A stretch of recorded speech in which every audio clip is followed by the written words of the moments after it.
The Antlered Ship. The day the Antlered ship arrived, Marco wondered about the wide world. He had so many questions. Why do some songs make you happy and others make you sad? Why don't trees ever talk?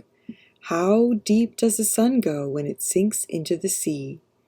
But when he posed these questions to the other foxes, they grew silent. What does that have to do with chicken stew? They would ask. So Marco went down to the harbor to see the ship. 3 deer greeted him at the gangplank. Marco wasn't surprised to learn that they were lost. "We hope to hire a seaworthy crew," explained Sylvia, the captain. "I'm afraid we aren't very good sailors." "I will join you," Marco said.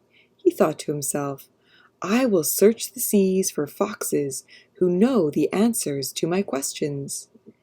A pigeon named Victor volunteered along with his entire flock. "We want to have adventures," they cooed. "Welcome aboard," Captain Sylvia said. "We're going to a wonderful island with tall, sweet grass and short, sweet trees. When we get there, we'll eat a delectable dinner."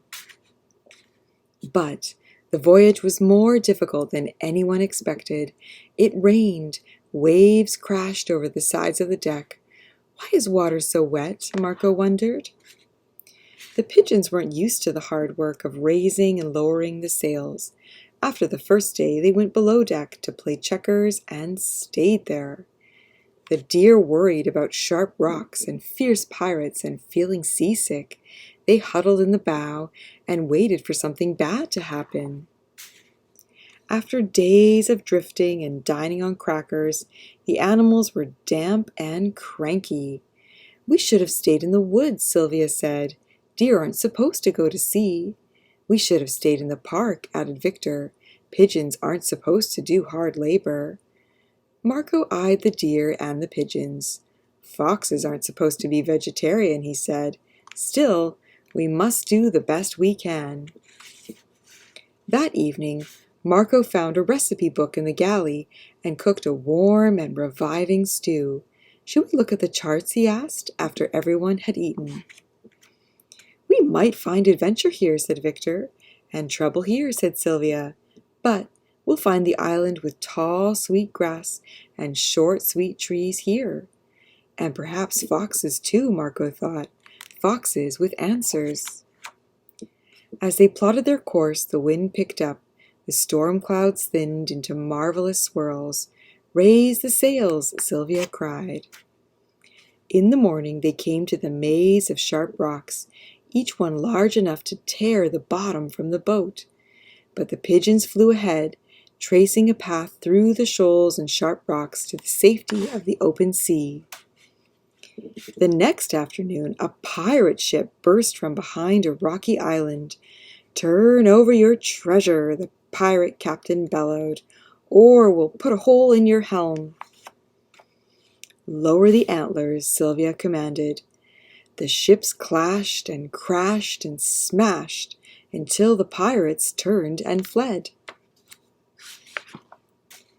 That evening, an island appeared on the horizon with tall, waving grasses and short, swaying trees. "We've found it!" Sylvia cried.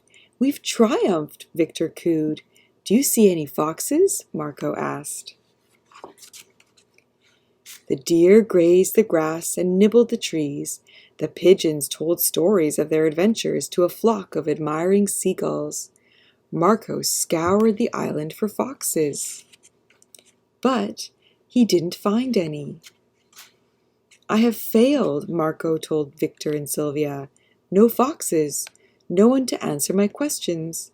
"What questions?" Victor asked. Marco took a deep breath. "Do islands like being alone? Do waves look more like horses or swans? And what's the best way to find a friend you can talk to?" "That last one's easy," Sylvia said.